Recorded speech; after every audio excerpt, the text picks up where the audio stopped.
how about that Dylan Alcott win? What great news we woke up to this morning. I know, it's just the kind of uplifting news we need in a lockdown city like Melbourne right now. You wake up every day with the same monotonous crap. But we've had a wonderful year sporting-wise, Australia. You look at our strong showing at the Olympics, a strong showing at the Paralympics, thanks in no small part to Alcott again. And he's gone and become the only man ever to win the Grand Slam and a gold at the Paralympics, which is supposedly called a Golden Slam. But he is a champion. This bloke is an absolute champion. And to be the first man ever to have achieved that in any form of tennis is extraordinary.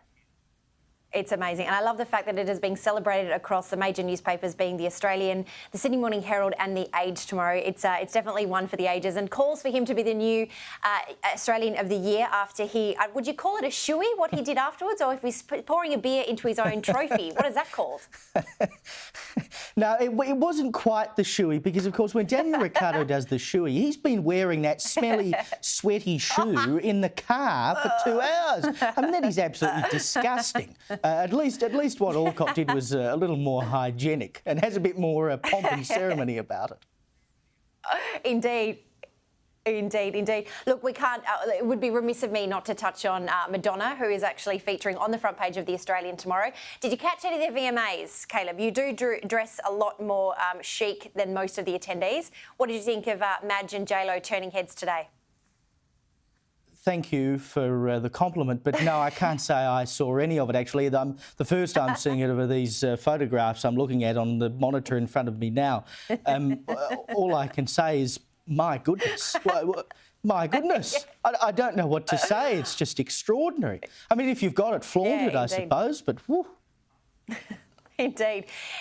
Holy hell was something that I looked at when I scrolled upon this on Instagram early today. Speaking of all things religion, there is a great story in The Australian that kind of alludes to what's happening in Queensland this coming week, which is a very serious story, being voluntary assisted dying.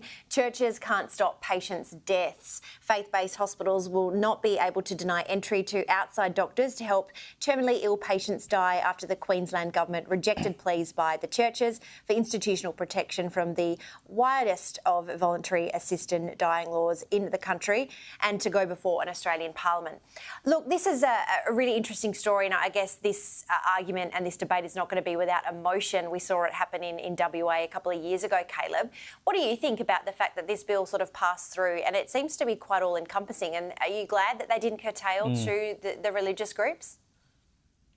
I think this is a fair check and balance. Look, I'm a big believer in religious freedom, but it should be noted that what this clause is basically saying is that if someone is in a religious hospital, there is no prospect of them being able to be safely taken anywhere else. They can have an outside doctor come in and administer the fatal injection. So, you know, no religious doctor is being forced to do it. No staff member of a religious hospital is being forced to do it. It's giving the patient the right to choose. And even though that may make some religious hospitals feel uncomfortable, I think that's probably the best solution, because why should a patient be denied the opportunity to get the treatment they want when that treatment is legal?